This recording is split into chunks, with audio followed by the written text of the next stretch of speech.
What's up mga kalapatids? Welcome back ulit sa aking YouTube channel. Kung bago ka pa lang po sa aking channel, huwag mo pong kakalimutang mag-subscribe at pindutin mo na rin ang notification bell para lagi kang updated sa mga bagong video natin.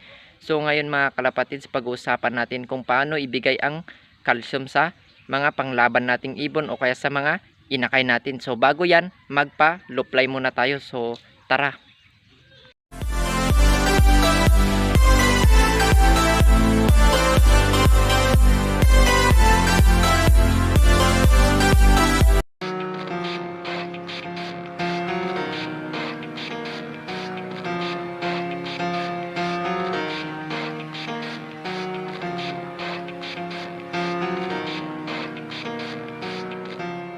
It starts with one thing, I don't know why. It doesn't even matter how hard you try. Keep that in mind. I designed this rhyme to explain in due time. All I know, time is a valuable thing. Watch it fly by as the pendulum swings. Watch it count down to the end of the day. The clock takes life away. It's so unreal. Didn't look out below. Watch the time go right out the window. Trying to hold on, didn't even know I wasted it all just to watch you go.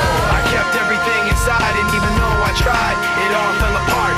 What it meant to be will eventually be a memory of a time I tried so hard and got so far. But in the end, it doesn't even matter. I had to fall to lose it all. But in the end. So ayun mga kalapatids, habang lumilipad yung ibon natin, habang lumiligid sila, nagprepare na tayo ng kakainin nila. So ngayong maga tayo magbibigay mga kalapatids, dahil kunti lang yung kinakain nila ng maga, bitin lang yung binibigay natin, sakto lang. So syempre kukulangin sa kanila yan mga kalapatids, mapipilitan nilang kainin yung calcium na ginawa natin. So tama ka kalapatids, hindi ko sinusubo sa flyer yung calcium dahil may stress lang sila. So ito yung ginagamit kong calcium, yung karaniwang ginagamit sa pangmanok na ginagamit rin naman natin sa kalapati natin. So ito po siya, yung isang buo niya yan mga kalapatids, hiniwa ko sa 4. So hinahalo ko lang yan sa patuka, kusan na nilang kakainin yan. So ganyan ang ginawa kong style mga kalapatids, dahil alam kong hindi ma-stress yung flyer natin. Hindi natin sila hawakan, hindi natin isusubo ng sapilitan sa mga ibon natin, kusa nilang kakainin yan. Napakahalaga po ang calcium mga kalapatids sa panglaban natin, dahil sa laban ng mga kalapati mga kalapatids, buto yung karaniwang na pinanglalaban nila. Kung mahina ang buto, lupaypay ang kalapati mo, hindi dudulo yan. So araw-araw tayo nagbibigay mga kalapatids tuwing maga. Sa inakay naman, iba naman yung procedure ng pagbigay natin ng mga calcium. So balik tayo sa flyer mga kalapatids, ito yung ginagamit natin. Ulitin ko, ginagamit natin yung pangmanok, yung calcium lactate, Sector 25 po ang isang bottle dito sa amin yan. So hinihiwa ko po yung buo niya yan ng 4 na piraso. So ganito po yung buo mga kalapatids. So kukuha tayo. So ito po yung buo mga kalapatids, hinihiwa ko yan ng 4 na piraso.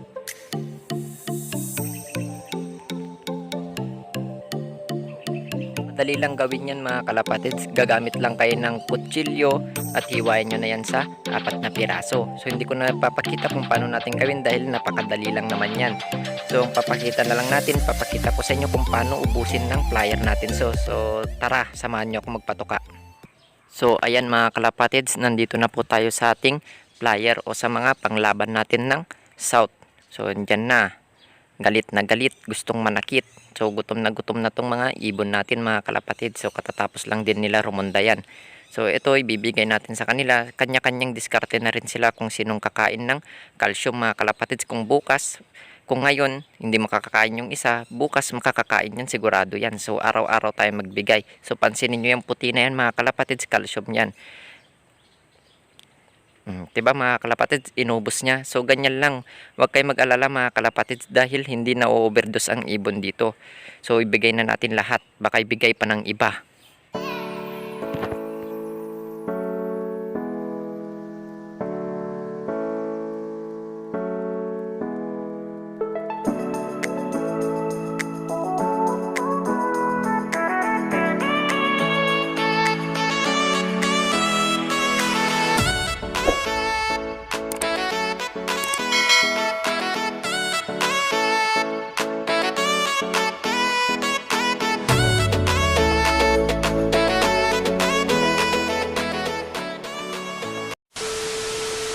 So ayan mga kalapatids, habang kumakain yung mga pliers natin dun sa taas, naghahanda na rin tayo ng tubig dito. So papainom natin tubig ng simbahan mga kalapatids. So ito nga. So joke lang mga kalapatids, kung anong iniinom ng flyer natin mga kalapatids, yun din ang iniinom ng mga inakay natin dito na pinapalakas natin. So nandito pa sila sa baba, hindi pa natin pwedeng itaas dahil 3 months silang kakain dito ng breeder mix.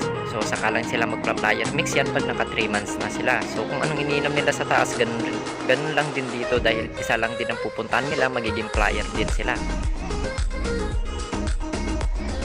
So ayan mga kalapatids, ito yung mga inakay natin dyan. Kaya kalapatids, kung hindi ka pa nakasubscribe sa aking channel, pindutin mo na yan kalapatids, dahil dito sa channel ko malalaman mo lahat ng hindi mo pa nalalaman. Dahil dito sasabihin ko lahat ng aking nalalaman para mas mapaganda pa natin ang pag-alaga natin sa ibon natin. So yan yung mga inakay natin mga kalapatids, matured na sila dahil sa calcium. So balik tayo sa flyer natin para painumin na natin sila. Tara! So ayan mga kalapatids, ibibigay na natin tong tubig ng simbahan sa mga flyer natin mga kalapatids. So yan, gustong gusto nila yan mga kalapatids dahil lagi naman natin yung ginagawa sa kanila.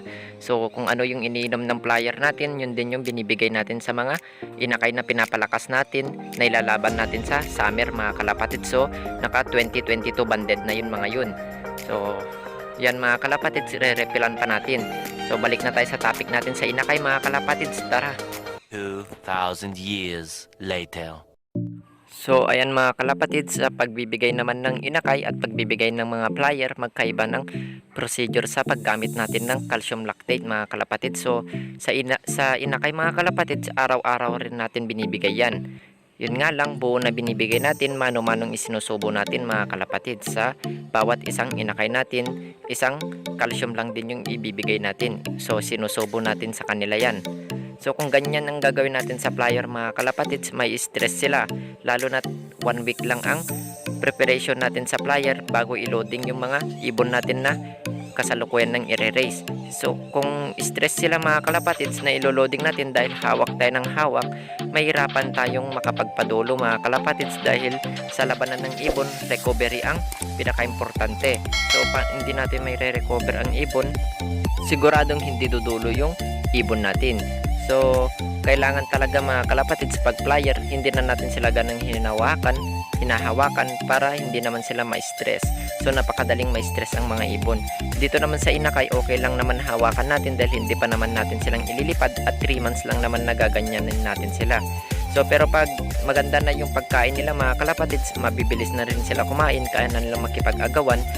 Ganun na rin yung gagawin nating sistema sa kanila, ihahalo na lang din natin sa patoka sa kanila para hindi rin tayo mapagod mga kalapatids at hindi rin sila ma-stress. Ang naibibigay kasi ng calcium mga kalapatids sa kalapati natin, pinapatigas niya yung buto, pinapaganda niya yung pagtubo ng mga pakpak ng mga kalapati natin. So nagiging matured rin sila mga kalapatids. So tumutulong rin ito para kuminis yung mga balahibo nila, yung pagtubo ng pakpak nila. So pag nasubuan natin silang lahat kalapatids, kukuha tayo ng isang inakay para may pakita ko sa inyo yung mga pakpak nila at yung mga muscle nila. So tara! So ito na nga mga kalapatids yung kinuha natin, tong YB nating sunog. So kung mapapansin nyo mga kalapatids, batang bata pa po talaga ito. So kailan lang ito nung pinitas natin dun sa mga magulang niya, kailan lang ito nung kinuha natin.